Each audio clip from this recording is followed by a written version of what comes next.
ശ്രീരാമൻ ചോദിക്കുന്നുണ്ട് രാമായണത്തിൽ, കാട്ടുപോയ സമയത്ത് തന്നെ കാണാൻ വന്നവരോട് ചാർവാകന്മാർക്കൊക്കെ സുഖല്ലേ എന്ന് ചോദിക്കുന്നുണ്ട്. ചാർവാകൻ എന്ന് പറഞ്ഞാൽ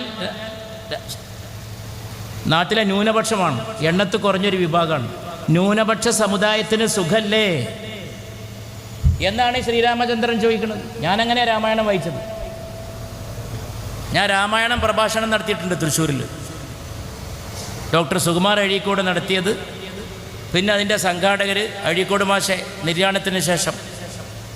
അപ്പോൾ എൻ്റെ രാമായണ വായന എങ്ങനെയാണെന്ന് ഞാൻ പറഞ്ഞു.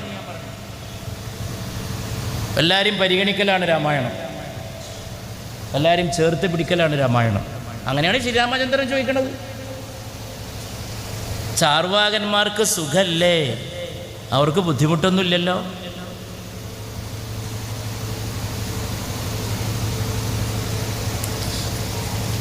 അതുകൊണ്ട് ഇതൊക്കെ നമുക്ക് കാണാൻ കഴിയണം. ദുരിതങ്ങളുടെ ലോകമാണ്. കഴിഞ്ഞ ദിവസം ഇവിടെ ഒരു കുട്ടിയെയും കൊണ്ട് പിതാവ് കല്യാണത്തിന് പോയി. കുട്ടി പറഞ്ഞു, വാപ്പ എനിക്കൊന്ന് പാത്തണം, മൂത്രിക്കണം. മോനെ അവിടെ ഇരുന്നോന്ന് പറഞ്ഞു. ഒരു വാഹനം വന്നു, ബാപ്പായുടെ മുമ്പിൽ വെച്ച് കുട്ടിയെ ചതച്ചരച്ചങ്ങ് പോയി. ഒരു കുഴപ്പമില്ലല്ലോ, വാഹനാപകടം നിറഞ്ഞാൽ ഒക്കെ തീർന്നു. അതിനിടയിൽ ഒരു മാഷ് കയറിയിട്ട് ഒരു ഡോക്ടർ പെൺകുട്ടിയെ കുത്തിക്കൊന്നു. മാഷന്മാരാന്ന് വിചാരിച്ച ആരാ? ദിവ്യന്മാരാ? അങ്ങനെ ധാരണ ഉണ്ടോ? എന്നാൽ അതും തിരുത്തുക. എല്ലാവർക്കും കൊടുക്കണം നീതിബോധവും ധർമ്മബോധവും കാരുണ്യബോധവും. മാഷന്മാർക്കും ക്ലാസ് കൊടുക്കണം. ഒരു മാഷ് ഡോക്ടറെ കുത്തിയ നാടിനെയാണ് ആ കൂട്ടർ ഞങ്ങൾ ദൈവത്തിൻ്റെ സ്വന്തം നാട് എന്ന് പറയുന്നത്. ഷെയിംഫുൾ.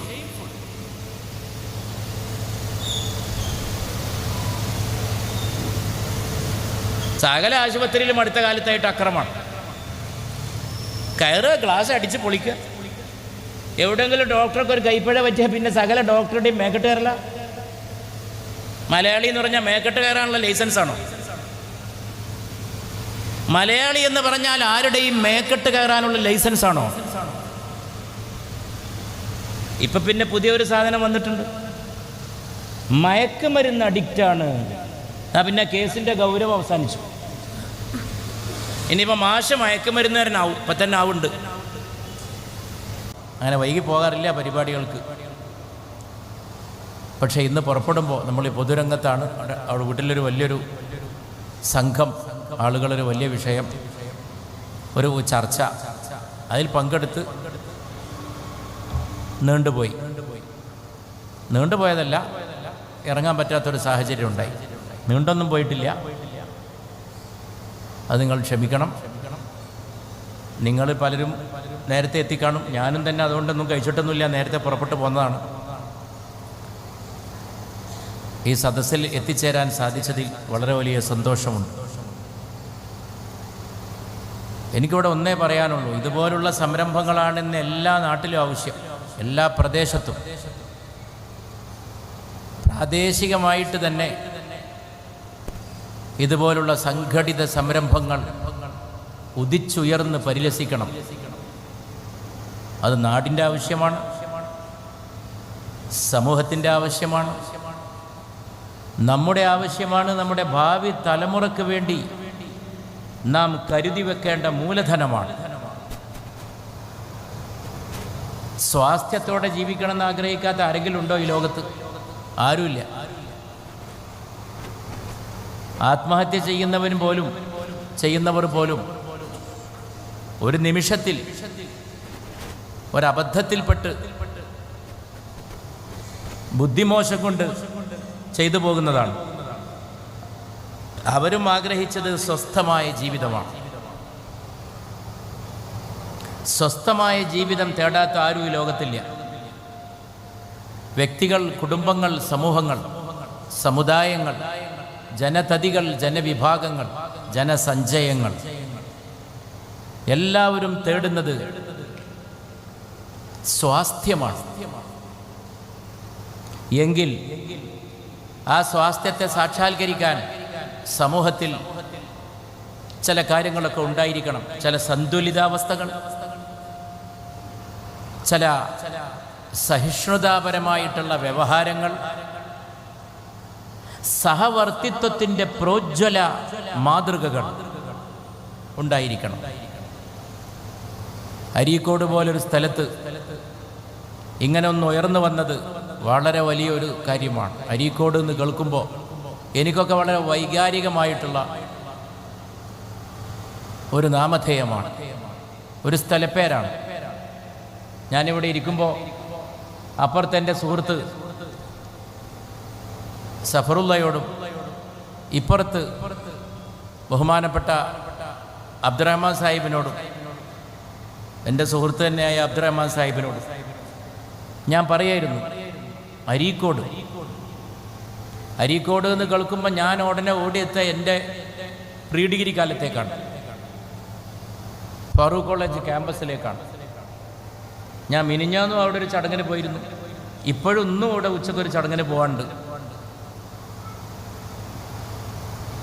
എൻ്റെ ക്ലാസ്മേറ്റ്സിൽ അരീക്കോട്ടുകാരുടെ ഒരു നല്ല കൂട്ടം. ഹോസ്റ്റലിൽ എൻ്റെ അപ്പുറത്തും ഇപ്പുറത്തൊക്കെ അരീക്കോട്ടുകാർ. ഇതാണ് അരീക്കോടിനോടുള്ള എൻ്റെ ആദ്യത്തെ സമ്പർക്കം.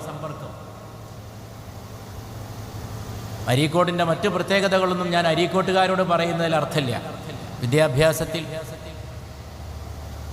സാമൂഹികമായ ഉണർവിൽ, രാഷ്ട്രീയമായ അവബോധത്തിൽ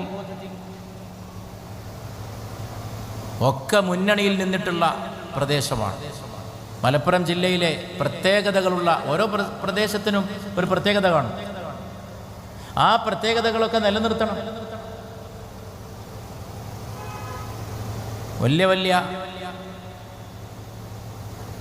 മഹാമേരുക്കളായിട്ടുള്ള വ്യക്തികൾ നടന്നുപോയിട്ടുള്ള, സഞ്ചരിച്ചിട്ടുള്ള പാത കൂടിയാണ് അരീക്കോട്.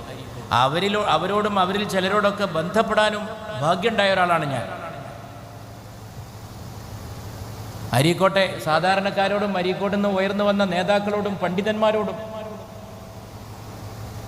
ഒക്കെ വ്യക്തിപരമായിട്ട് തന്നെ സമ്പർക്കപ്പെടാൻ എനിക്ക് ഭാഗ്യമുണ്ടായി. എൻ്റെ ആകണ്ടായൊരു ഭാഗ്യം എൻ്റെ ജീവിതത്തിൽ. ഞാൻ വളരെ ചെറുപ്പത്തിൽ തുടങ്ങിയ ഒരാളാണ്. അതുകൊണ്ട് ഞാനിങ്ങനെ തിരിഞ്ഞു നോക്കുമ്പോൾ, ഞാനൊരു ആത്മകഥ എഴുതിയാൽ എൻ്റെ പുസ്തകത്തിൽ എല്ലാ മേഖലയിലുള്ളവർ കടന്നു വരും. എൻ്റെ ജീവിതം അങ്ങനെ ഒരു ഭാഗ്യമുള്ള ജീവിതമാണ്. മഹാപണ്ഡിതന്മാർ, സമുദായത്തിൽ എല്ലാ വിഭാഗങ്ങളിലും പെട്ടവർ, വലിയ കലാകാരന്മാർ,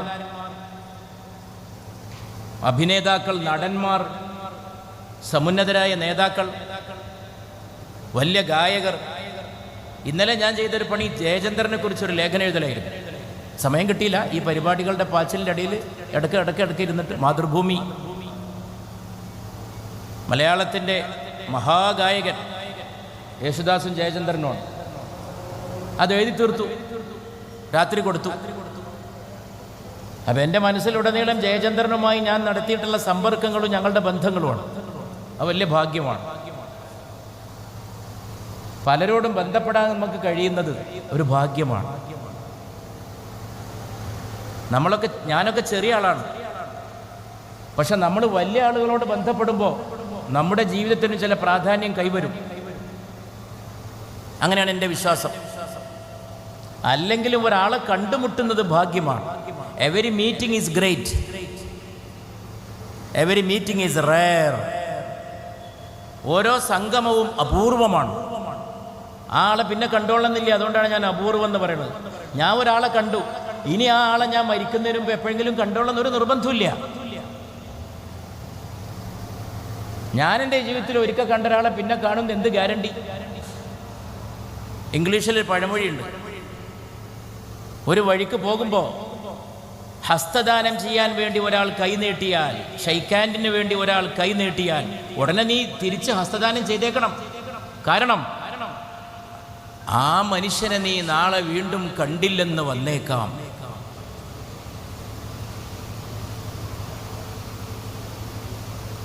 ഞാൻ ആ മനുഷ്യനെ നാളെ ഹസ്തദാനം ചെയ്യാൻ ഞാൻ ബാക്കിയാവണം, ആ മനുഷ്യൻ, ആ സഹോദരൻ ബാക്കിയാവണം.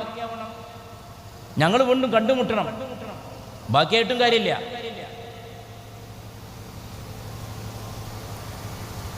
വിൻസ്റ്റൺ ചർച്ചിലിൻ്റെ ഒരു തമാശ ഉണ്ട്.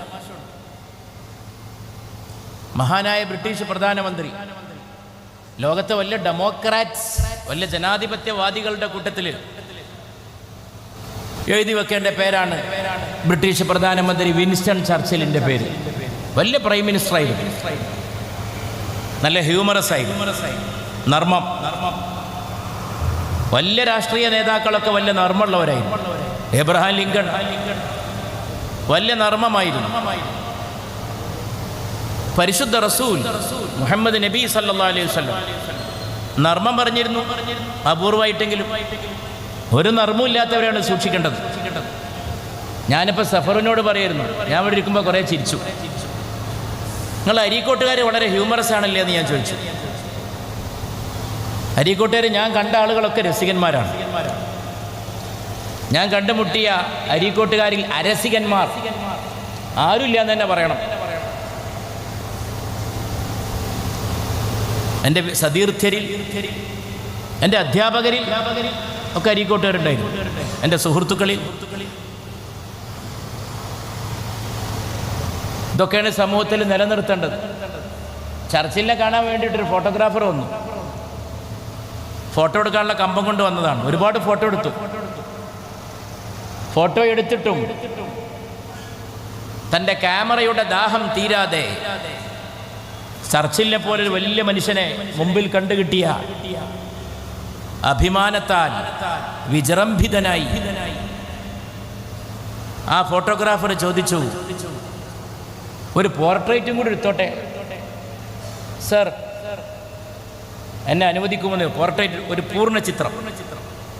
നാളെ എടുക്കാൻ കഴിഞ്ഞില്ലെങ്കിലോ എന്ന് ഈ ചെറുപ്പക്കാരൻ ചോദിച്ചു. അപ്പോൾ വിൻസ്റ്റൺ ചർച്ചിലിന് നല്ല പ്രായമുണ്ട്. നല്ല പ്രായമുള്ളൊരു സമയത്താണ് ഈ ചർച്ചിലിനോട് ചോദിക്കുന്നത്. അപ്പോൾ അതിൻ്റെ അർത്ഥം എന്താണെന്ന് നമുക്ക് മനസ്സിലാവും. നാളെ നിങ്ങൾ ബാക്കിയായില്ലെങ്കിലോ, നിങ്ങൾ തട്ടിപ്പോയാലോ എന്നാണ് ഈ ചെറുപ്പക്കാരൻ ചോദിക്കുന്നത്. നാടൻ ഭാഷയിൽ പറഞ്ഞാൽ, നാളെ നിങ്ങൾ തട്ടിപ്പോയാൽ എനിക്ക് ഫോട്ടോ എടുക്കാൻ കഴിയില്ലല്ലോ. പക്ഷെ പരമരസികനായ വിൻസ്റ്റൺ ചർച്ചിൽ ഈ ചെറുപ്പക്കാരനെ ചേർത്ത് പിടിച്ചു ശരീരത്തോട്. എന്നോട് ചോദിച്ചു, യങ് മാൻ, യുവാവേ, നാളെ എൻ്റെ ഫോട്ടോ എടുക്കാൻ കഴിയാത്ത എന്ത് രോഗമാണ് എനിക്കുള്ളത് എന്ന് ചോദിച്ചു. അങ്ങനെ തിരിച്ചു കൊടുക്കാനും കഴിയണം. ചില ഗോളൊക്കെ അപ്പം തന്നെ തിരിച്ചടിക്കണം. അരീക്കോട്ടെ ഭാഷയിൽ പറഞ്ഞാൽ ഗോള് അപ്പം തിരിച്ചു കൊടുക്കണം. കാരണം അരീക്കോട്ടുകാരെ പറ്റി പറയാതെ മലപ്പുറത്തിൻ്റെ ഫുട്ബോളിനെ കുറിച്ച് പറയാൻ കഴിയില്ല. ഇതൊക്കെ അരീക്കോട്ടെ നന്മകളാണ്. ഞാൻ ദീർഘമായിട്ട് സംസാരിക്കണില്ല. പ്രത്യേകിച്ച് ആദരണീയനായ ഫാദർ വളരെ നേരത്തെ എത്തിച്ചേർന്നിട്ടുണ്ട്. ഉണ്ണീഷൻ നമ്പൂതിരി അവറുകൾ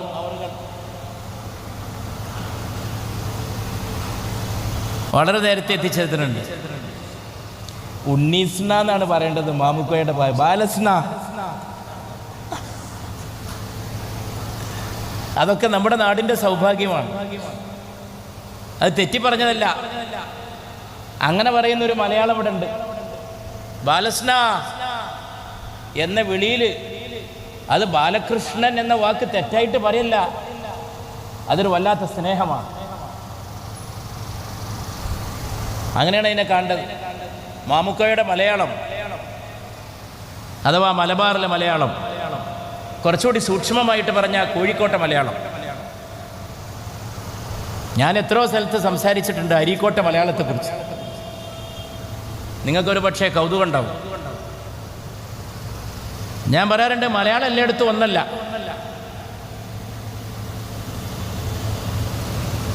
മലയാളം പോലും ഒന്നല്ല.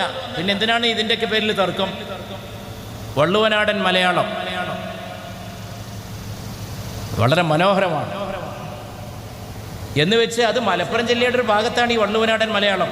വള്ളുവനാടൻ മലയാളത്തിലാണ് മലയാള ചലച്ചിത്രം, സിനിമ പതിറ്റാണ്ടുകളോളം രമിച്ചത് എന്ന് ഞാൻ പറയും.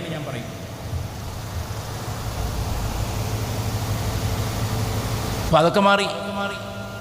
കാസർഗോട്ടെ മലയാളം ടോപ്പായിട്ട് വരികയാണ് ഇപ്പോൾ. സോഷ്യൽ മീഡിയയിലൊക്കെ കാസർഗോഡ് മലയാളത്തിന് വലിയ കമ്പമാണ്, ഇമ്പമാണ് ആളുകൾക്ക്. അങ്ങനെയുള്ള മാറ്റങ്ങൾ. ആലപ്പുഴത്തെ മലയാളമല്ല കൊല്ലത്ത്, എറണാകുളത്ത് ആലുവയിലെ മലയാളമല്ല മട്ടാഞ്ചേരിയിൽ, തൃശ്ശൂരിലെ മലയാളം വ്യത്യസ്തമാണ്. കോഴിക്കോട്ട് കുറ്റിച്ചിറയിലെ മലയാളമല്ല മറ്റു ചില പ്രദേശങ്ങളിൽ. നാദാപുരത്തെ മലയാളമല്ല കുറ്റിച്ചിറയിലെ മലയാളം. മലപ്പുറത്ത് എൻ്റെ മലയാളമല്ല എൻ്റെ കോട്ടക്കലെ മലയാളമല്ല അരീക്കോട്ടെ മലയാളം. ചില വ്യത്യാസങ്ങൾ. കോട്ടക്കലെ മലയാളമല്ല തിരൂരിലെ മലയാളം. എൻ്റെ പെങ്ങൾ മൂത്ത താത്തയെ തിരൂരിലേക്കാണ് കെട്ടിച്ചത് എൻ്റെ ചെറുപ്പത്തിൽ. കുറച്ച് മാസം കഴിഞ്ഞ് താത്ത വന്നപ്പോൾ താത്തയുടെ സംസാരം കേട്ടപ്പോൾ ചില വ്യത്യാസങ്ങൾ. തിരൂര് പോയി വന്നപ്പോൾ തിരൂരിലെ ചൊവ്വ. കോട്ടക്കലും തിരൂരും തമ്മിൽ വളരെ കുറഞ്ഞ അകലെയുള്ളൂ. എന്താ ഞാൻ ഇതിലൂടെ പറയാൻ ശ്രമിക്കുന്നത്? വൈവിധ്യത്തെ കാത്തു സൂക്ഷിക്കണം, വ്യത്യാസങ്ങളുടെ സൗന്ദര്യത്തെ ആസ്വദിക്കണം. വ്യത്യാസങ്ങളൊന്നും പിണങ്ങാനുള്ളതല്ല, വ്യത്യാസങ്ങളൊന്നും ഏറ്റുമുട്ടാനുള്ളതല്ല. വ്യത്യാസങ്ങൾ പരസ്പര പൂരകമാണ്, പരസ്പരം മാരകമാകരുത്. ഒക്കെ രസമാണ്, എല്ലാം ഒരുപോലെ. അതിലെന്ത് ചന്തം. എൻ്റെ തൃശ്ശൂർക്കാരൻ സുഹൃത്ത്, എൻ്റെ വളരെ അടുത്ത സുഹൃത്താണ് തൃശ്ശൂരിലെ പ്രതാപൻ. ഇവിടെ എൻ്റെ പ്രിയ സ്നേഹിതൻ അഷറഫ് സ്വാഗത പ്രസംഗത്തിൽ എടുത്തു പറഞ്ഞ പലരും പലപ്പോഴും പറയാറില്ല, ഒരു ദിവസം ഒരാളെങ്കിലും എന്നോട് അമ്മ പ്രസംഗത്തെ പറ്റി പറയാറുണ്ട്. എല്ലാ ദിവസവും ഒരാളെങ്കിലും ഒക്കെ കരഞ്ഞ് സങ്കടപ്പെട്ടിട്ടാണ് പറയാം. ആ പ്രസംഗം ചെയ്തിട്ട് വർഷങ്ങളായി. അത് എൻ്റെ പ്രസംഗത്തിൻ്റെ മികവല്ല, അതിലെ വിഷയമാണത്. അമ്മയാണ്, മാതാവാണ്. മാതാവാണ് ഈ മനുഷ്യൻ്റെ ഏറ്റവും വലിയ വികാരം. ആ യോഗത്തിൻ്റെ സംഘാടകർ ഒരാളായിരുന്നു പ്രതാപൻ.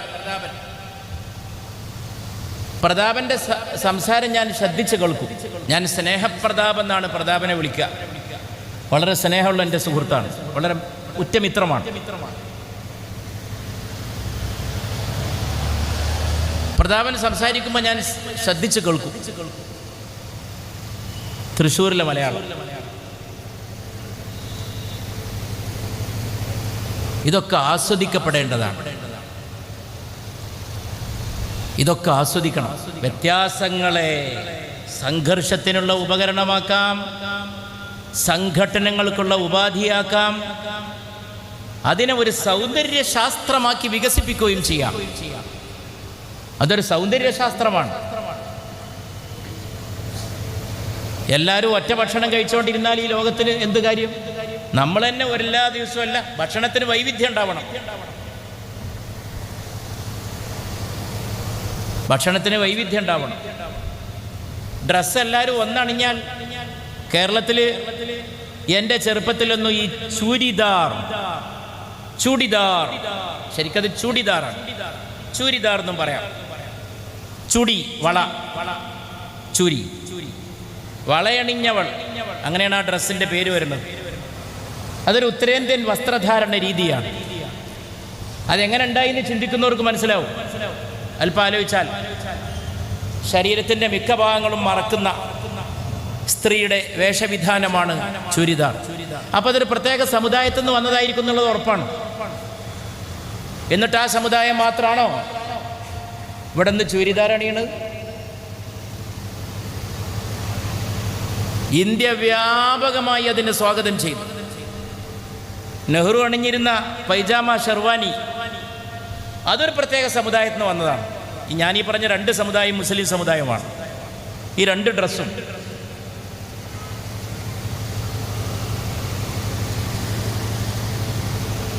നെഹ്റുവിൻ്റെ പൈജാമ ഷെർവാനി. നെഹ്റുവിനെ പ്രത്യേകം എടുത്ത് പറയണം. നെഹ്റു ആ ഡ്രസ്സിലൊക്കെ വളരെ ശ്രദ്ധിച്ചിരുന്ന അഴകായ പ്രധാനമന്ത്രി, ഇന്ത്യയുടെ ആഴമായ പ്രധാനമന്ത്രി, അതാണ് ജവഹർലാൽ.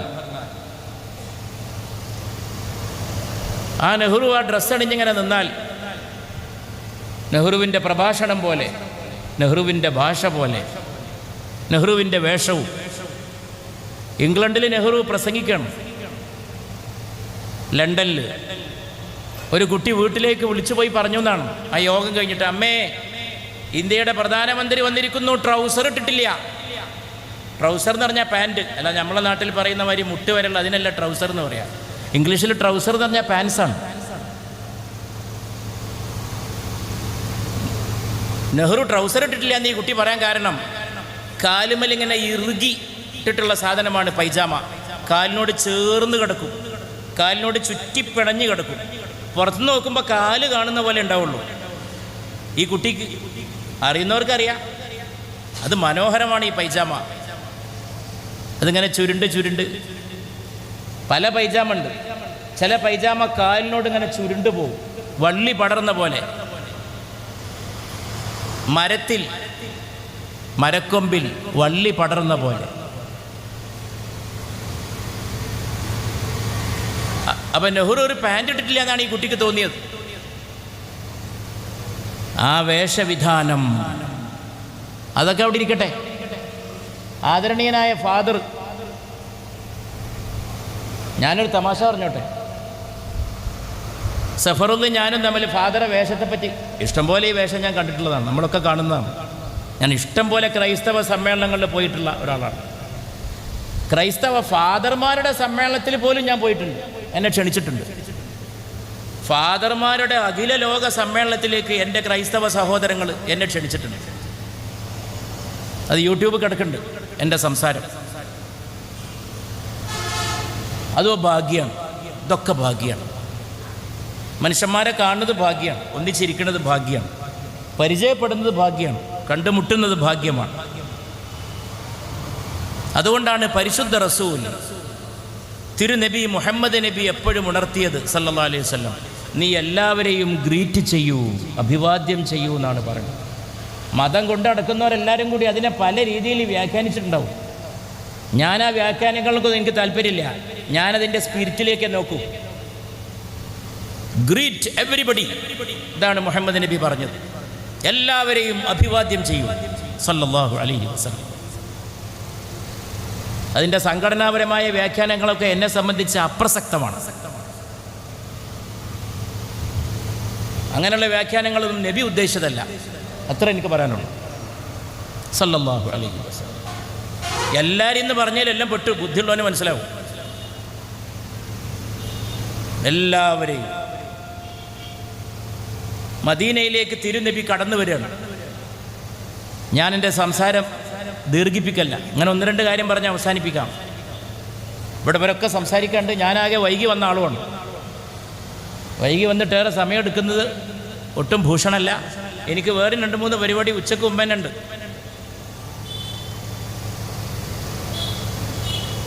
പ്രിയപ്പെട്ടവരെ, തിരുനബി എന്താ പറയണമെന്ന് എല്ലാവരും കൗതുകത്തോടെ നോക്കി. ഹിജ്റ, മക്കയിൽ നിന്ന് ഹിജ്റ വരികയാണ്, മദീനയിലേക്ക് പ്രവേശിക്കുകയാണ്. ആദ്യം പറയുന്നത് എന്താ നോക്കാൻ എല്ലാവരും സാകൂതം ശ്രദ്ധിക്കണം. നാട്ടുകാർ മുഴുവനും യത്രിബ് വാസികൾ ദൈവദൂതരെ സ്വാഗതം ചെയ്യാൻ വേണ്ടി ഒരുങ്ങുകയാണ്. അവർ പാട്ട് പാടുന്നുണ്ട്. ആ പാട്ട് ലോകപ്രസിദ്ധമാണ്. പൂർണ്ണചന്ദ്രൻ ഉദിച്ചിരിക്കുന്നു എന്ന് പറഞ്ഞിട്ടാണ് അവർ സ്വാഗതം ഗാനം പാടിയത്. ഈത്തപ്പനയുടെ മുകളിൽ വരെ മനുഷ്യന്മാർ കയറിയെന്നാണ് നബി വരുന്നത് ദൂരെ നിന്ന് കാണാൻ സല്ലല്ലാഹു അലൈഹി വസല്ലം. കുട്ടികളും മക്കളും സ്ത്രീകളൊക്കെ ഇറങ്ങിയിട്ടുണ്ട്. ആദ്യം വന്നിട്ട് എന്താ പറയണമെന്ന് നോക്കി. ഇതായിരുന്നു ആദ്യം പറഞ്ഞത്, അത്ഇമു തആം, ആളുകളെ ഭക്ഷണം കഴിപ്പിക്കൂ, മനുഷ്യന്മാർക്ക് അന്നം കൊടുക്കൂ, ആഹാരം കൊടുക്കൂ. വഫ്ശുസ്സലാം, എല്ലാവരെയും അഭിവാദ്യം ചെയ്യൂ. ഇതിനേക്കാളും വലിയൊരു സന്ദേശമുണ്ടോ എന്നും പറയാൻ? അതിനല്ലേ എന്നും അന്നം കൊടുക്കൂ, അഭിവാദ്യം കൊടുക്കൂ. എന്നെ സംബന്ധിച്ച് ലോകത്തിലെ പ്രശ്നങ്ങളൊക്കെ തീർന്നു. അന്നം കൊടുക്കൂ, അഭിവാദ്യവും കൊടുക്കൂ. എല്ലാവരെയും അഭിവാദ്യം ചെയ്യൂ. എൻ്റെ പഠനത്തിൽ പരിശുദ്ധ റസൂൽ സല്ലല്ലാഹു അലൈഹി വസല്ലം മനുഷ്യന്മാരെ അഭിവാദ്യം ചെയ്യാൻ പറഞ്ഞ ഒരു സ്ഥലത്തും നിങ്ങൾ മനുഷ്യരെ അഭിവാദ്യം ചെയ്യൂ എന്ന് പറഞ്ഞതായി ഞാൻ കണ്ടിട്ടില്ല. പിന്നെ ഞാൻ എന്താ കണ്ടത്? ഞാൻ കണ്ടത് അഭിവാദ്യത്തെ വ്യാപകമാക്കൂ എന്നാണ്. അങ്ങനെയാണ് നബി പറഞ്ഞിരിക്കുന്നത് സല്ലല്ലാഹു അലൈഹി വസല്ലം. അഭിവാദ്യത്തെ വ്യാപിപ്പിക്കൂ. വഫ്ശുസ്സലാം, അഭിവാദ്യത്തെ പരത്തൂ.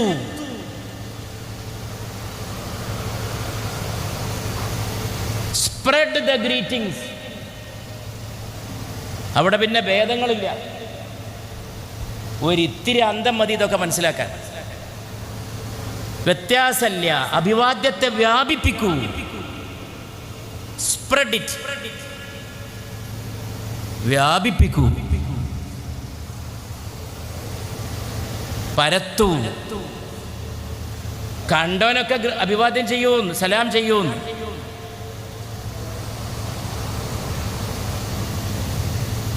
നബി പറഞ്ഞ ആ വാക്ക് പുണ്യമുള്ള വാക്കായി. ഇന്ത്യ വരെ അതിനെ സ്വീകരിച്ചു. ഇന്ത്യയിലെ ഇടതുപക്ഷ പ്രസ്ഥാനം ഇന്ന് ഉപയോഗിക്കുന്ന വാക്ക് ലാൽ സലാം എന്നാണ്. സലാം, ഇതൊക്കെ അതിന് വന്നതാണ്. നമുക്ക് അറിവിനെ പിൻപറ്റാൻ കഴിയുമെങ്കിൽ, നമുക്ക് അന്വേഷണങ്ങളെ പിൻപറ്റാൻ കഴിയുമെങ്കിൽ ഇതൊക്കെ മനസ്സിലാവും. അത് കൈകാര്യം ചെയ്യുന്നവരും മനസ്സിലാക്കണം, അല്ലാത്തവരൊക്കെ മനസ്സിലാക്കണം. സലാം, ഈ വാക്ക് എങ്ങനെ ഉണ്ടായി എന്നുള്ള കാര്യത്തിൽ സംശയമില്ലല്ലോ. അങ്ങനെ പല കാര്യങ്ങളും. സ്വാതന്ത്ര്യ സമരത്തിൻ്റെ മുദ്രാവാക്യമായിരുന്നു ഇൻക്ലാബ്. അറബിയാണ്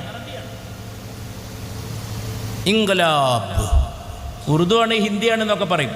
ശരിയാണ്, ഉറുദു ഹിന്ദിയൊക്കെ അറബിയിൽ നിന്ന് വന്നിട്ട് ആയതാണ്. Originally it is pure Arabic, വെള്ളം ചേർക്കാത്ത അറബിയാണത്.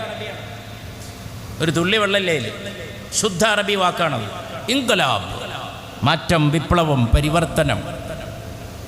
ഈ ഇൻക്ലാബ് എന്നൊരാൾ പറയുമ്പോൾ അറബി വാക്കാണ് ഈ ഉച്ചരിക്കുന്നത്. അത് സ്വാതന്ത്ര്യ സമര മുദ്രാവാക്യമാണ്. അതും എല്ലാവരും മനസ്സിലാക്കണം. സ്വാതന്ത്ര്യ സമരത്തിന് ശേഷം ആ മുദ്രാവാക്യത്തിന് നിറപ്പകർച്ചകളൊക്കെ വന്നിട്ടുണ്ടാവും. ഇന്ത്യൻ ഫ്രീഡം മൂവ്മെൻറ്റിൻ്റെ സ്ലോഗനാണത്. ഇന്നും അത് ഓർക്കുമ്പോൾ കോളേജ് ക്യാമ്പസിലെ കുട്ടികളത് വിളിക്കുന്നുണ്ട്, JNUവിൽ വിളിക്കുന്നുണ്ട്, ഹൈദരാബാദ് യൂണിവേഴ്സിറ്റിയിൽ വിളിക്കുന്നുണ്ട്. ഇതേ വാക്കാണ് അവർ വിളിക്കുന്നത്. ഇതിലൂടെയൊക്കെ ഞാൻ പറയാൻ ശ്രമിക്കുന്നത്, അപ്പം ഫാദറെ കണ്ടിരുന്നപ്പോൾ സഫറും ഞാനും കൂടി പറഞ്ഞു. സഫർ അതിനെ പറ്റി പിന്നീട് തമാശയും പറഞ്ഞു. അത് ഞങ്ങൾ ചിരിച്ചത്. അത് വേറൊരു സംഭവത്തെ പറ്റിയാണ് തമാശ പറഞ്ഞത്. അല്ല, ഒരു മുസ്ലിം പണ്ഡിതൻ്റെ വേഷം എന്താ വ്യത്യാസമല്ലേ എന്ന് പെട്ടെന്ന് കയറി വന്നപ്പോൾ ഫാദറുടെ ഇങ്ങോട്ടുള്ള ഈ ഇവിടുത്തെ കുടുക്ക് അത് താഴേക്ക് ഇറങ്ങുന്ന ഒരാളെ ശ്രദ്ധയിൽപ്പെട്ടില്ലെങ്കിൽ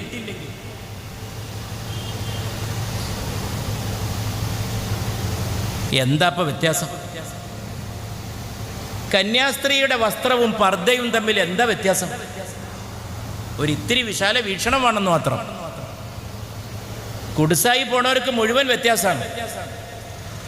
കന്യാസ്ത്രീയായ സഹോദരിമാർ അവർ സ്കൂളിൽ ടീച്ചറായിട്ട് തന്നെ വർക്ക് ചെയ്യുന്നുണ്ട്.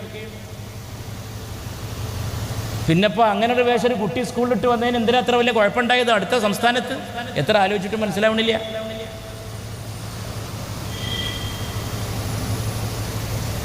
അതിനെതിരെയാണ് അവിടുത്തെ ജനം വിധി എഴുതിയത്. ആ നടപടിക്രമങ്ങൾക്കെതിരെ, അത്തരം കാര്യങ്ങൾക്കെതിരെ. അതെന്തോ ആവട്ടെ, ഞാൻ അത്തരം വിശദാംശങ്ങളിലേക്ക് പോണില്ല. അന്വേഷിച്ച് ചെന്നാൽ ഇതൊക്കെ ഇതേ വെള്ള നിറം, വെള്ളയാണ്. വെള്ളമില്ലാത്ത അപൂർവ നിറവും ചില ക്രൈസ്തവ പാതിരിമാർ, പുരോഹിതന്മാർ, പണ്ഡിതന്മാർ, ബഹുമാന്യരായിട്ടുള്ളവർ അവരണിയാറുണ്ട്. അതൊക്കെ കാണുമ്പോൾ രസമാണ്. എനിക്കത് രസമാണ്. എനിക്ക് ക്രിസ്ത്യാനികൾ ഉണ്ടാക്കുന്ന അപ്പവും രസമാണ്. വട്ടയപ്പം നല്ല സോഫ്റ്റായിരിക്കും. ഞാനത് ഇഷ്ടം പോലെ കഴിച്ചിട്ടുണ്ട്. പരിപാടി അവർ ക്രൈസ്തവ സുഹൃത്തുക്കൾ പലഹാരത്തിലൊക്കെ വളരെ നിയന്ത്രണമുള്ള ആളാണ് ഞാൻ. പക്ഷെ അതെനിക്കിഷ്ടമാണ്. എനിക്ക് ഹിന്ദു സഹോദരങ്ങൾ ഉണ്ടാക്കുന്ന, മറ്റുള്ളവരുണ്ടാക്കിയാൽ ശരിയാകാഞ്ഞിട്ടില്ല, സാമ്പാർ ഓരോരുത്തരും ഉണ്ടാക്കണം. സാമ്പാർ ഈ മലപ്പുറത്ത് ഉണ്ടാക്കിയാൽ അതൊരു കണക്കാണ്. നിങ്ങളാ മറ്റേതിനെ ഉണ്ടാക്കിയാൽ മതി, മീൻചാറും. എന്നുവെച്ചിട്ട് സാമ്പാർ ഹിന്ദുക്കളുടെ എന്നാണ് ഞാൻ പറയുന്നത്? ഒരിക്കലും അല്ലല്ലോ. ഞാൻ ആശ്രമങ്ങളിൽ നിന്ന് ഇഷ്ടം പോലെ സാമ്പാർ കഴിച്ചിട്ടുണ്ട്. സാമ്പാറിൻ്റെ വെള്ളം കുടിക്കും അവസാനം, ചാറ്. ഞാൻ ഗുരു നിത്യ ചൈതന്യതയോടൊപ്പം കുറേ സഞ്ചരിച്ച ഒരു മനുഷ്യനാണ്. ആശ്രമങ്ങളിൽ പോയിട്ട് പാർത്തിട്ടുണ്ട്. എൻ്റെ വീട്ടിലൊന്ന് ഗുരുവും പാർത്തിട്ടുണ്ട്. ഒന്നും അല്ലാത്തൊരു കാലം, ഞാൻ എൻ്റെ ജീവിതത്തിൽ ആഘോഷിച്ച കാലം. അത് ഗുരു നിത്യ ചൈതന്യതയെ അറിയണം, അദ്ദേഹത്തിൻ്റെ പുസ്തകങ്ങൾ വായിക്കണം. കലാകാരനായ സന്യാസി, മഹാപണ്ഡിതൻ. ഭഗവത്ഗീത വ്യാഖ്യാനം, ബൃഹദാരണ്യകോപനിഷത്ത് വ്യാഖ്യാനം, ബൈബിൾ വ്യാഖ്യാനം, അവസാനത്തെ പുസ്തകം ഖുർആനെക്കുറിച്ച്, അതാണ് ലാസ്റ്റ് ബുക്ക്. അങ്ങനെ പല പുസ്തകങ്ങളും എല്ലാ ഭാഷയിലും, ഇംഗ്ലീഷിലും മലയാളത്തിലും. അപ്പൊ ഗുരുവിൻ്റെ കൂടെ സഞ്ചരിച്ചപ്പോൾ കഴിച്ച സാമ്പാറാണ്, പച്ചക്കറി ആഹാരമാണ് ഞാൻ കഴിച്ച ഏറ്റവും നല്ല ഭക്ഷണങ്ങളിൽ ഒന്ന്. ഇതൊക്കെ നമ്മെ നിർമ്മിക്കുകയാണ്. കാരണം ആത്യന്തിക വിശകലനത്തിൽ നമ്മെ നിർമ്മിക്കുന്നതിൽ ഇതിനൊക്കെ പങ്കുണ്ട്. അരീക്കോട്ടുകാരാക്കുന്നതിൽ അരീക്കോട്ടെ കുറേ ചുറ്റുപാടുകൾക്ക് വലിയ പങ്കുണ്ട്. അരീക്കോട്ടെ മലയാളത്തിന് പോലും പങ്കുണ്ട്. അരീക്കോട്ടെ ഫുട്ബോളിന് പങ്കുണ്ട്. അരീക്കോടിൻ്റെ ചരിത്രത്തിന് പങ്കുണ്ട്. ഓരോ പ്രദേശത്തെയും അതിൻ്റെ ചരിത്രത്തിലും ചരിത്ര സന്ദർഭത്തിലും സാംസ്കാരിക പശ്ചാത്തലത്തിലും കാണാനായിട്ട് കഴിയണം. ഇന്ത്യ അങ്ങനെ തന്നെ കാണാൻ കഴിയണം. ഇന്ത്യയുടെ ചരിത്രം, സംസ്കാരം, കൊള്ളക്കൊടുക്ക, ഒന്നിച്ച് പാർത്തു, ഒന്നിച്ച് കഴിഞ്ഞു, ഒന്നിച്ച് വാണു. അതിൽ നിന്നാണ് ഒരു നെഹ്റു ഉണ്ടായിത്തീരുന്നത്. അതിൽ നിന്നാണ് ഒരു ഗാന്ധി ഉണ്ടായിത്തീരുന്നത്. അതിൽ നിന്നാണ് ഒരു മൗലാന അബുൽ കലാം ആസാദ് ഉണ്ടായിത്തീരുന്നത്. അതിൽ നിന്നാണ് ഒരു ശിഹാബ് തങ്ങൾ, സയ്യിദ് മുഹമ്മദ് അലി ശിഹാബ് തങ്ങൾ ഉണ്ടായിത്തീരുന്നത്. ആ പശ്ചാത്തലമാണ് ഇതൊക്കെ നിർമ്മിച്ചിട്ടുണ്ടാവും. തങ്ങൾക്ക് വളരെ ഇഷ്ടമായിരുന്നു വയനാട്ടിലെ തുറമാങ്ങ. മാങ്ങ ഉപ്പിലിട്ടത് വേറെ, തുറമാങ്ങ വേറെ. തങ്ങളുടെയൊക്കെ ജീവിതവും പഠിപ്പും ഒക്കെ അധികം വിദേശ രാജ്യങ്ങളിലൊക്കെ അസ്ഹറിൽ വരെ പഠിച്ച പണ്ഡിതനാണ്. ഈജിപ്തിലെ വയനാട്ടിലെ തുറമാങ്ങ ഇഷ്ടപ്പെടുന്നത് എന്തുകൊണ്ടാണ്? നമ്മുടെ ചുറ്റുപാടുകളാണ്. ഈ സാംസ്കാരിക സന്ദർഭങ്ങളെ മായ്ച്ചു കളയരുത്, മഹാപാപമാണ്. അതിനൊക്കെ നിലനിർത്തണം. മതം അതിനെതിരല്ലെന്ന് മാത്രമല്ല, മതം അത് ആവശ്യപ്പെടുകയാണ്. മതത്തിൻ്റെ പേരിലല്ല ഇതൊന്നും ഉണ്ടാവുന്നത്. മിക്കവാറും രാഷ്ട്രീയ താല്പര്യങ്ങളുടെ പേരിലാണ് ഇതൊക്കെ ഉണ്ടാകുന്നത്. രാഷ്ട്രീയ താല്പര്യങ്ങളാണ് വ്യത്യസ്ത മതങ്ങളിൽപ്പെട്ടവരൊക്കെ വേറിട്ട് കാണാൻ, വെറുക്കാൻ ചിലപ്പോഴെങ്കിലും ആളുകളെ സജ്ജരാക്കുന്നത്. അത് വളരെ ആപൽക്കരമായിട്ടുള്ള വിപത്തായിട്ട് കാണണം. ഒന്നിച്ചിരിക്കണം. ഈ സദസ്സ് പോലെ എന്ന് പലരും ഇവിടെ പറഞ്ഞു, എല്ലാ ഗ്രാമങ്ങളിലും ഇതുണ്ടാവണം. ചർച്ച ചെയ്യണം. നമ്മുടെ പരസ്പര ബന്ധങ്ങളെ ഊഷ്മളമാക്കണം. കാരണം ഇതിനെ തകർക്കാൻ കൊണ്ടുപിടിച്ച ശ്രമങ്ങൾ നടക്കുകയാണ്. പിന്നെ തകർക്കുക, അപരനെ ഉണ്ടാക്കുക. ഞാൻ നേരത്തെ പറഞ്ഞ കാര്യങ്ങളൊക്കെ അപരത്വ നിർമ്മിതിക്കുള്ള നിമിത്തങ്ങളായി ഉപയോഗിക്കുന്നവരുണ്ട്. അവൻ വേറെ ഭക്ഷണം കഴിക്കുന്നു, അന്യൻ. അവൻ വേറെ അവൻ അല്ലെങ്കിൽ അവൾ മറ്റൊരു വസ്ത്രം ധരിക്കുന്നു, അന്യൻ, അന്യ. ഇനിയിപ്പോൾ ഇവിടെ ഒരു സന്യാസി ശ്രേഷ്ഠൻ ഉണ്ടായിരുന്നു എന്ന് വിചാരിക്കാം. കാവി വസ്ത്രം ഒന്നുകൂടി അഴകായിരിക്കും. ആദരണീയനായ ഉണ്ണീശൻ നമ്പൂതിരി ഉണ്ട് ഇവിടെ. അദ്ദേഹത്തിൻ്റെ ആ പൊട്ട്, തിലകക്കുറി, അതിപ്പോൾ ഈ വേദിക്കൊരു അലങ്കാരമാണ്, അഭിമാനമാണ്, അന്തസ്സാണ്, ഗാംഭീര്യമാണ്. ഗാംഭീര്യമാണ്, അത് ഗംഭീരമാണ്, അത് ഗാംഭീര്യം കൂട്ടുകയാണ്, ആഴം കൂട്ടുകയാണെന്ന് ഞാൻ പറയും. ഈ പ്രമേയത്തെ കൂടുതൽ അഗാധമാക്കുകയാണ് നമ്പൂതിരിയുടെ സാന്നിധ്യം. ഞാൻ മിനിഞ്ഞാന്ന് ഒരു നമ്പൂതിരി ഇല്ലത്ത് ഒരു കല്യാണത്തിന് പോയി. ആ ഇല്ലവുമായിട്ട് എനിക്കൊരു പ്രത്യേക ബന്ധമുണ്ട്. ഞാൻ കുറേ സമയം അവിടെ ഇരുന്നു. വല്ലാത്ത സ്നേഹം എല്ലായിടത്തും കിട്ടാറുള്ളതും ആണ്, വല്ലാതെ കൂടുതലായിട്ട് അനുഭവിച്ചു. ഞാൻ സംസ്കൃതം പഠിക്കാൻ പോയ ഇല്ലമാണത്.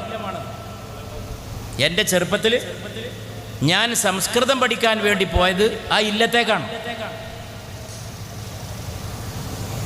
അവിടുത്തെ നമ്പൂതിരി, അദ്ദേഹമാണ് എൻ്റെ സംസ്കൃതം ഗുരുനാഥൻ. ഞാൻ എത്രയോ സ്ഥലത്ത് എൻ്റെ ഗുരുനാഥനെ പറ്റി സംസാരിച്ചിട്ടുണ്ട്. എൻ്റെ ഈ ഗുരുനാഥനെ പറ്റി എത്രയോ ആളുകൾ കേട്ടിട്ടുണ്ട്. ഞാനവിടെ പോയപ്പോൾ എൻ്റെ ഗുരുവിൻ്റെ കുട്ടികളും പേരക്കുട്ടികളും ഒക്കെ കൂടി ഉണ്ട്. അവർ വല്ലാത്ത സ്നേഹമായിരുന്നു. ചുറ്റുവട്ടത്തിരുന്ന് ഒരുപാട് നേരിരുന്ന് നിരവധി ഫോട്ടോ എടുത്തു. പുതിയ തലമുറ കുട്ടികൾ എൻ്റെ ഗുരുവിൻ്റെ പേരക്കുട്ടികളാണ്. അവരൊക്കെ പല ഭാഗത്താണ്, അങ്ങോട്ടും ഇങ്ങോട്ടൊക്കെ താമസം മാറ്റിപ്പോയിരിക്കണം. ഞാനിപ്പോൾ അവിടെ പോയിട്ട് കുറേ ആയി. ഒരവസരം ഉണ്ടായപ്പോൾ അവർ വിളിച്ചു, ഞാൻ പോയി. അപ്പം സംസ്കൃതം പഠിക്കാൻ ഞാനൊരു ഇല്ലത്തേക്ക് പോണത് എന്തിനാ? ആ ഇല്ലത്തെ നമ്പൂതിരിക്ക് നന്നായി സംസ്കൃത പാണ്ഡിത്യം ഉണ്ടായിരുന്നു. അപ്പം എന്നോട് ചിലരൊക്കെ ചോദിക്കും, നിങ്ങളുടെ കുഞ്ചു നമ്പൂതിരി എന്ന് പറയും. അത് മാറാക്കരയിലെ ഈ മനയിലെ നമ്പൂതിരിയെക്കുറിച്ചാണ് ചോദിക്കുക. കാരണം എൻ്റെ പ്രസംഗം ആളുകൾ കേട്ടിട്ട് ചോദിക്കണതാണ്. ഞാൻ എൻ്റെ ഗുരുവിനെ പറ്റി ധാരാളം പറഞ്ഞിട്ടുണ്ട്.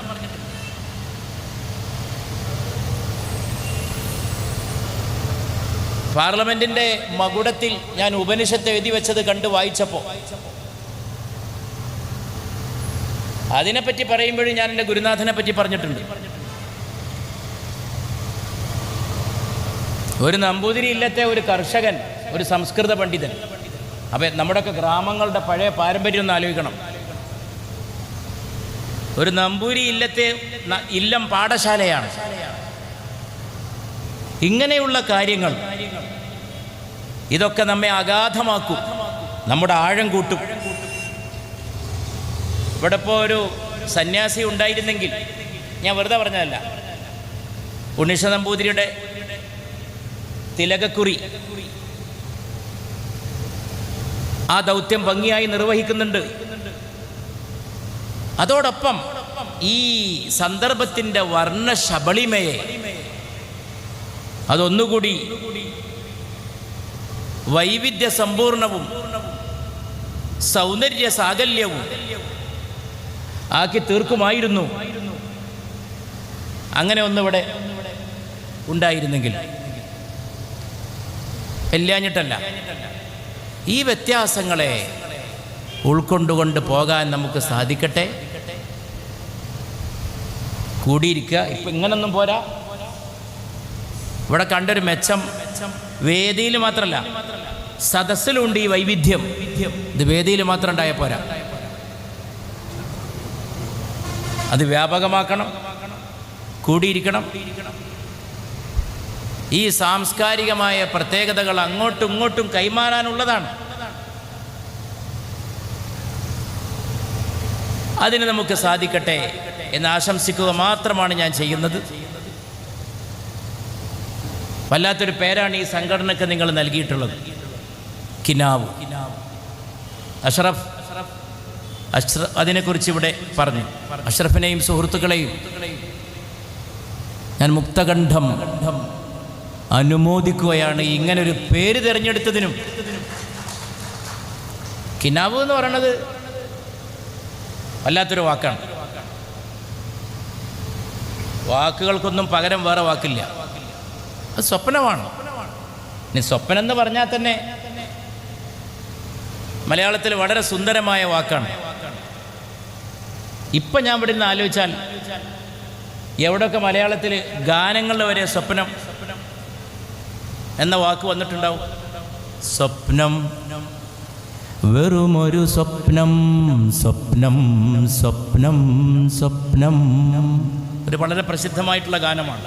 സ്വപ്നം വെറുമൊരു സ്വപ്നം, സ്വപ്നം സ്വപ്നം. ആ വാക്ക് എത്ര സംഗീതാത്മകമാണ്. സ്വപ്നം എന്ന് പറഞ്ഞാൽ തന്നെ സംഗീതാത്മകമാണ്. കിനാവ് കാണും. സ്വപ്നങ്ങളെ നിങ്ങൾ സ്വർഗകുമാരികളല്ലോ. മറ്റൊരു ഗാനശകലം എനിക്ക് ഓർമ്മ വരികയാണ്. സ്വപ്നം സ്വപ്നം കാണും പെണ്ണേ, സ്വർഗം തേടും കണ്ണേ. യേശുദാസും ജാനകിയാണെന്നാണ് തോന്നുന്നത്. പ്രസിദ്ധമായ യുഗ്മഗാനമാണ്. എത്രയാണ് വന്നിരിക്കുന്നത് സ്വപ്നം.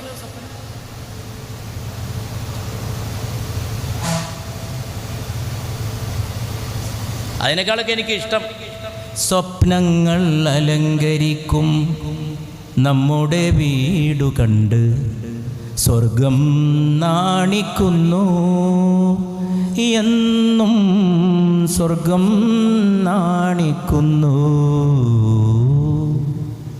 അങ്ങനെ ആവണം. സ്വപ്നങ്ങൾ അലങ്കരിക്കും. സ്വപ്നങ്ങളാൽ അലങ്കരിക്കപ്പെട്ട നമ്മുടെ വീട്.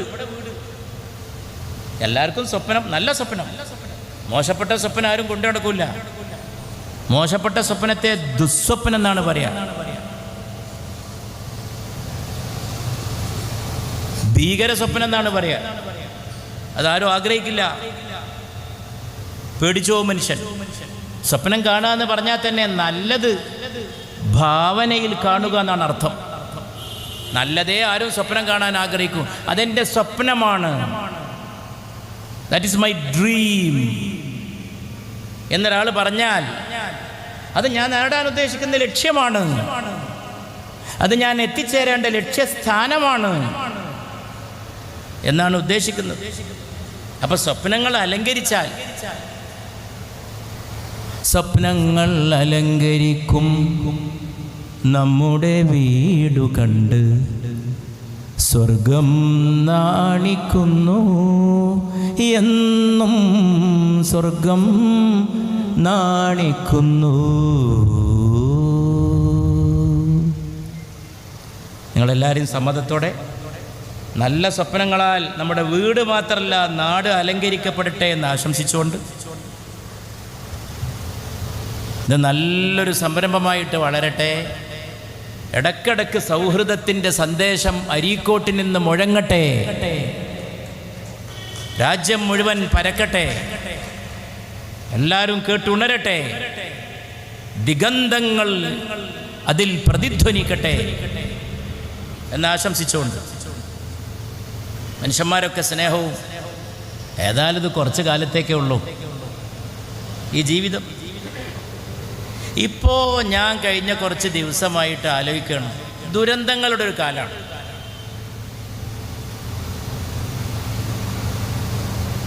ഞാനൊരു സെൻസിറ്റീവായ മനുഷ്യനാണ്. എന്നെപ്പറ്റിയുള്ള എൻ്റെ ഒരു വിലയിരുത്തൽ ഞാൻ കുറച്ച് ഓവർ സെൻസിറ്റീവാണെന്നാണ്. അപ്പം ഇങ്ങനെ നടക്കുമ്പോൾ ഈ ദുരിതം കണ്ട് അതൊക്കെ എൻ്റെ നെഞ്ചിൽ കയറും. എൻ്റെ ഒരു പ്രശ്നമാണ്. എൻ്റെ ഡോക്ടർ മൊയ്തു ഡോക്ടർ, കോഴിക്കോട്ടെ ഡോക്ടർ വർഷങ്ങൾക്കും പറഞ്ഞു, നിങ്ങളെല്ലാം നിങ്ങളെ ചെസ്റ്റിലേക്ക് എടുക്കരുത്, എല്ലാം നെഞ്ച് കയറ്റരുത്. ഞാൻ എപ്പോഴും മൊയ്തു ഡോക്ടറെ കാണുമ്പോൾ അത് പറയും. പക്ഷെ നമുക്ക് ചെസ്റ്റിലേക്ക് എടുത്തുകൊണ്ടാണ് നമ്മുടെ നന്മ. ഇപ്പം എൻ്റെ പ്രസംഗം കേട്ട ആളുകൾ കരഞ്ഞതൊക്കെ നിങ്ങൾ ഇവിടെ തന്നെ അനുസ്മരിച്ചു. അങ്ങനെ വികാരം കേൾക്കുന്നവർക്ക് തോന്നുന്നത് ഇതെൻ്റെ ഹൃദയത്തിൽ നിന്ന്, എൻ്റെ ഉള്ളിൽ നിന്ന് വരുന്നതുകൊണ്ടാണ്. അപ്പം നമുക്ക് ചെസ്റ്റിലേക്ക് എടുക്കണം. ചെസ്സിലേക്ക് എടുക്കുന്ന ഒരു കുഴപ്പമില്ല, അതൊരു നന്മയാണ്. ഇന്നലെ ഞാൻ വൈകിട്ട് കേട്ട ഒരു വിവരം, ഒരു കുട്ടി മദ്രസ വിട്ട് വരുമ്പോൾ റോഡ് പണി നടക്കുന്ന നേരത്തുള്ള ക്രെയിന്, ഓരോരോ ദുരിതവും അപകടം ഉണ്ടാകുന്ന രീതി നോക്കണം. ക്രെയിന് വയറ്റത്തൂടെ ഉണ്ട് പോയി, കുട്ടിയുടെ അരക്ക് കീഴ്പ്പെട്ട് ശരീരം ഇല്ലാതായി എന്ന് പറയണം. ഇതാണ് ഇന്നലെ വൈകുന്നേരം ഞാൻ കേട്ടത്. അപ്പം ഞാൻ ആ പിതാവിനെ വിളിച്ചു. ആദ്യമൊക്കെ അദ്ദേഹത്തിനോട് ചിരിച്ച് സംസാരിച്ചു. ഞാൻ ആശ്വസിപ്പിച്ചു. ഞാൻ എടുക്കുന്നൊരു പണിയാണത്, എൻ്റെ ഒരു ജോലിയാണത്. ഞാൻ പരപ്പനങ്ങാടി ആ വീട്ടിലൊക്കെ പോയിരുന്നു. 11 പേര് മരണപ്പെട്ട വീട്ടിലും ഞാൻ പോയി. താന്നൂര ബോട്ടപകടം. ഞാൻ ഉമ്മയുടെ അടുത്ത് ഞാൻ കുറേ സമയം ഇരുന്നു. അവരെ ഞാൻ എണീപ്പിച്ചു. അവരെ കൊണ്ട് ഞാൻ വെള്ളം കുടിപ്പിച്ചു. അവരെന്നോട് എൻ്റെ നെഞ്ച് മോനെ എങ്ങനെ ഒരു കനമാണ്, എനിക്ക് വീർപ്പയക്കാൻ കഴിയണില്ല. ഇവിടെയൊക്കെ എൻ്റെ കുട്ടികളായിരുന്നു. 11 പേര് ഒറ്റ കുടുംബത്തിൽ നിന്ന് നേരം വെളുത്തപ്പല്ല. ഇനി അവർ ജീവിക്കണം. ആ 11 പേരുടെ ഓർമ്മകളിൽ ജീവിക്കുക എന്നുള്ളത് കഠോരമാണ്.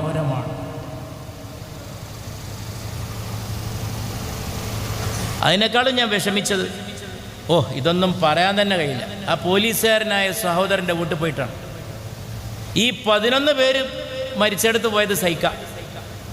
ആ കുട്ടിയെ കണ്ടതോടെ എൻ്റെ ഇവിടെ വന്നില്ലെങ്കിൽ എത്ര നന്നായിരുന്നു എന്ന് ഞാൻ എന്നെ കൊണ്ടുപോയ അബ്ദുറഹ്മാൻ കുട്ടിയോട് ചോദിച്ചു. അവിടുത്തെ മുസ്ലിം ലീഗിൻ്റെ നേതാവായ എൻ്റെ സുഹൃത്ത് അബ്ദുറഹ്മാൻ കുട്ടി, ഞാനിവിടെ വരരുതായിരുന്നു. ഈ കുട്ടിയുടെ കണ്ണിലേക്കാണ് എൻ്റെ നോട്ടം. ഞാൻ അവനെ ചേർത്ത് പിടിക്കുമ്പോഴും അവൻ ദൂരേക്ക് നോക്കുകയാണ്. പിന്നെ ഞാൻ കേട്ടതൊക്കെ എനിക്കെൻ്റെ ചെസ്റ്റിലേക്ക് മാത്രം കയറ്റി വെക്കാൻ കഴിയുന്ന കാര്യമാണ്. ഇവൻ്റെ വാപ്പ, മരണപ്പെട്ട പോലീസുകാരൻ, പിതാവിൻ്റെ ഖബർ സന്ദർശനത്തിന് സിയാറത്തിന് പോകുമ്പോൾ, ദുആ ചെയ്യാൻ പോകുമ്പോൾ, സലാം ചൊല്ലാൻ പോകുമ്പോൾ കുട്ടിയെ കൂടെ കൊണ്ടുപോകും ബാപ്പയുടെ ഖബറിങ്കിലേക്ക്. എന്നിട്ട് പറയും, മോനെ നിൻ്റെ ഒപ്പം മരിച്ചാലും നീ ഇത് തന്നെ ചെയ്യണം. അങ്ങനെ പഠിപ്പിച്ചു കൊടുത്ത പോലീസുകാരനാണ് മരിച്ച പിതാവ്. ഉപ്പാൻ്റെ കൈ പിടിച്ച് വല്യാപ്പാൻ്റെ ഖബറിങ്ങ പോയ കുട്ടി ഇന്ന് വാപ്പാൻ്റെ ഖബറിങ്ങ പോവാണ്. കുട്ടി പോയിക്കൊണ്ടിരിക്കാൻ നടക്ക്. അപ്പം ഞാൻ പറഞ്ഞു, എന്നാലും നിങ്ങളാണ് ഒറ്റയ്ക്ക് അയക്കരുത്. അപ്പം ഞാൻ അവരോടൊക്കെ പറഞ്ഞത് കുട്ടികളെ ശ്രദ്ധിക്കണം എന്നാണ്. അതിനുശേഷം താന്നൂര് ഓലപ്പീടികയിൽ പോയപ്പോഴും ഞാനൊരു കുട്ടിയെ കണ്ടു. അവൻ്റെ മൂക്കിൻ്റെ അറ്റത്തൊക്കെ വിയർപ്പ് തുള്ളികൾ ഞാൻ കണ്ടു. മൂക്കിൻ്റെ അറ്റത്തെ വിയർപ്പ് തുള്ളി അവൻ്റെ അകത്തുള്ള ആദിയാണ്. അവിടെ ഞാൻ പറഞ്ഞു, നമ്മളെല്ലാവരും മുതിർന്നവരെ ആശ്വസിപ്പിക്കണം. അവിടെയൊക്കെ കൂടിയിട്ട് എന്നോട് പറഞ്ഞു, നിങ്ങൾ ഉമ്മയൊന്ന് ആശ്വസിപ്പിക്കണം. ഞാൻ സംസാരിച്ചു. കുട്ടികളാരും പറയണില്ല. ഞാൻ പറഞ്ഞു, കുട്ടികളെ നിങ്ങൾ തൊട്ടടുത്ത ബന്ധുവീട്ടിലേക്ക് മാറ്റി പാർപ്പിക്കണം. ഈ സന്ദർശനവും ഈ വരവും ഈ ഓർമ്മകളും ഈ പറച്ചിലും നഷ്ടപ്പെട്ട പിതാവിനെ കുറിച്ചുള്ള ഓർമ്മപ്പെടുത്തലുകളും. അപ്പോഴാണ് ഇന്നലെ ഈ ക്രെയിൻ. അപ്പോൾ ഇന്നലെ ഒരു ഖുർആൻ്റെ സദസ്സിൽ ഞാൻ കുറേ ദുആ ചെയ്തു. മഗ്രിബിന് ശേഷം ഈ കുട്ടി വയറ്റത്തിന് ക്രെയിന് പോയി ശരീരത്തിൻ്റെ അടിഭാഗം തന്നെ ഇല്ല. എന്നിട്ട് ഈ ബാപ്പ എന്നോട് പറയാ, സമദാനി സാഹിബേ, എൻ്റെ മോൾ എന്നോട് പറയണത് ബാപ്പ കരയേണ്ടതാണ്. ഈ ക്രെയിന് തട്ടിയിട്ട് ശരീരത്തിൻ്റെ അടിഭാഗം തന്നെ ഇല്ലാതായി പോയ കുട്ടി പറയണത് ബാപ്പ കരയേണ്ടെന്ന്. വേദനകളുടെ ലോകമാണ്. അവിടെ നീ അധികം തുള്ളി ചാടരുത്. നിൻ്റെ അട്ടഹാസങ്ങൾക്ക് അവധി കൊടുക്കൂ. നിൻ്റെ ആനന്ദ നൃത്തങ്ങൾക്ക് അറുതി വരുത്തൂ. It is a painful world. ഇതൊരു വേദനിക്കുന്ന ലോകമാണ്. ഏത് കാലത്തും ലോകത്തിൻ്റെ ഏറ്റവും വലിയ വിഷയം പെയിനാണ്. ആ പെയിന് കണ്ടതാണ് യേശുവിൻ്റെ മാഹാത്മ്യം. അതാണ് ഫാദറുടെ സാന്നിധ്യത്തിൽ എനിക്ക് ക്രൈസ്തവ സമൂഹത്തിന് നൽകാവുന്ന ഏറ്റവും വലിയ അർപ്പണം. ആ പെയിൻ കണ്ടതാണ് ശ്രീരാമചന്ദ്രൻ്റെ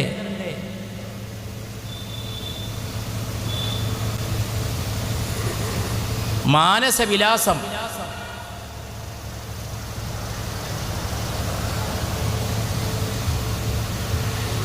ശ്രീരാമൻ ചോദിക്കുന്നുണ്ട് രാമായണത്തിൽ,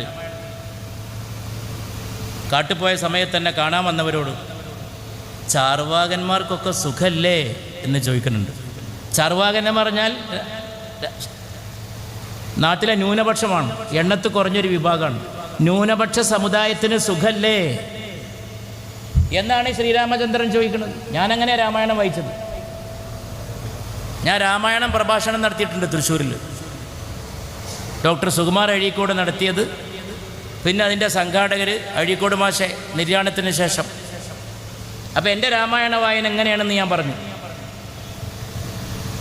എല്ലാവരും പരിഗണിക്കലാണ് രാമായണം, എല്ലാവരും ചേർത്ത് പിടിക്കലാണ് രാമായണം. അങ്ങനെയാണ് ശ്രീരാമചന്ദ്രൻ ചോദിക്കുന്നത്, ചാർവാകന്മാർക്ക് സുഖല്ലേ, അവർക്ക് ബുദ്ധിമുട്ടൊന്നുമില്ലല്ലോ.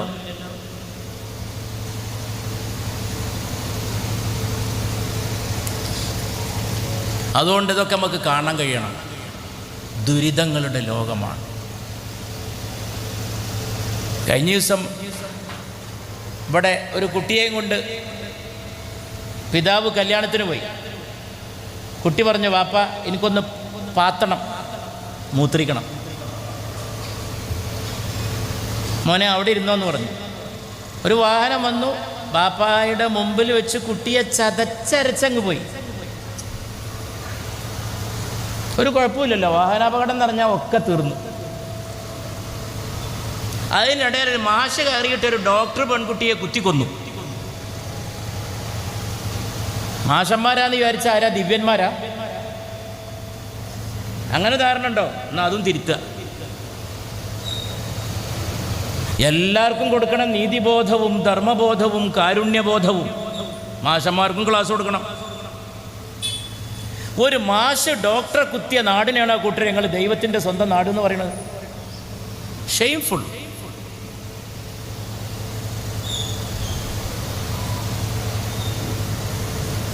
സകല ആശുപത്രിയിലും അടുത്ത കാലത്തായിട്ട് അക്രമമാണ്. കയറുക, ഗ്ലാസ് അടിച്ച് പൊളിക്കുക. എവിടെയെങ്കിലും ഡോക്ടർക്ക് ഒരു കൈപ്പഴ പറ്റിയാൽ പിന്നെ സകല ഡോക്ടറുടെയും മേക്കെട്ട് കയറില്ല.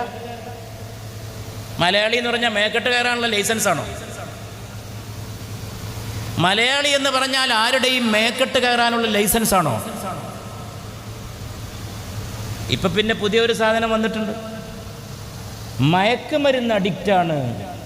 പിന്നെ കേസിൻ്റെ ഗൗരവം അവസാനിച്ചു. ഇനിയിപ്പോൾ മാഷ് മയക്കുമരുന്നുകാരനാവും, ഇപ്പം തന്നെ ആവുന്നുണ്ട്. പക്ഷേ പോയവർക്ക് പോയി.